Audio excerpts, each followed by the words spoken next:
Malaysian Prime Minister Najib Razak will present the 2012 federal budget in Parliament today. And to talk more with us about the budget is Leon Pereira of Spire Research and Consulting. Good morning, Leon.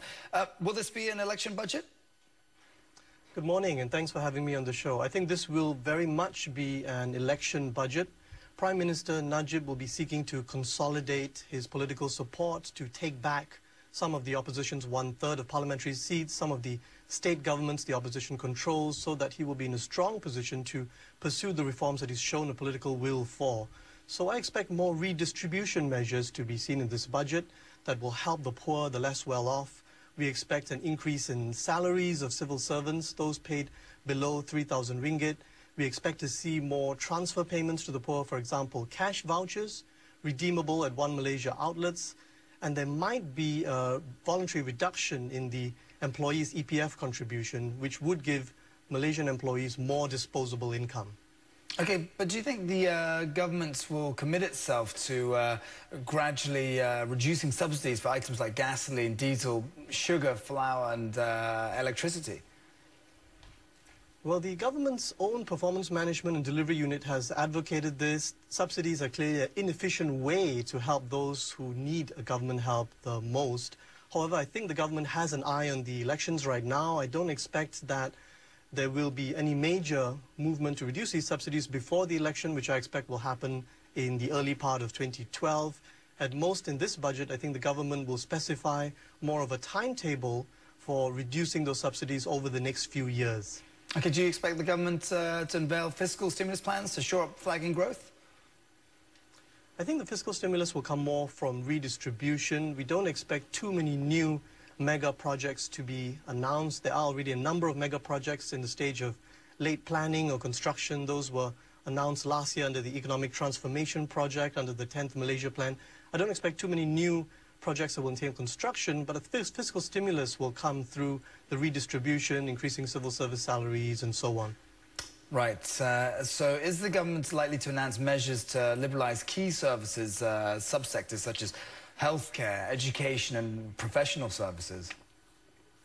I would expect those announcements to come in this budget. I think Prime Minister Najib has shown that he has the political will and appetite for reforms. He has pushed the boundaries in the political space with the repeal of the Internal Security Act and so on. I think the economic space, he will keep up the momentum here. He has already relaxed some of these ethnic quotas on the ownership of companies in banking and some other sectors. And I do expect more of these announcements to come in this budget in some of the sectors that you mentioned, professional services being one of the key ones, I think. Okay, what about incentives for the oil and gas industry, which the government aims to develop? The government has been trying very hard to encourage exploration and production in oil and gas. Part of that is driven by Tenaga Nasional's own shortage of gas, their own energy needs. They have already announced incentives to develop marginal gas fields, low CO2 gas fields, for example. I don't expect too many qualitatively new incentives to come in this budget. There could be some tinkering at the margins on this front. Right. The government's run a budget deficit for the last 14 years. Do you think a 5% fiscal deficit target for next year is going to be hard to achieve? Well, I think a 5% deficit will be a tall order both this year and next year. I think this year we expect it to come in probably at about 5.2% or thereabouts, and next year it will be a little bit higher, and I think that's because of the spending plans that the government will be announcing in this budget, and also because tax revenues will be slowing a little as the economy slows, the rate of growth slows. But we don't expect the fiscal deficit to be too far off from 5% because the government has other sources of tax revenue other than from those sectors that are very dependent on the global economy. But won't a global slowdown jeopardize the government's plans to cut the long-standing fiscal deficit? Not too much. I think that would affect government tax revenues from exports, but there's still very strong FDI. Incomes are growing domestically as a result of a tight labor market, so I don't think that that slowdown in itself will throw the fiscal deficit off too far.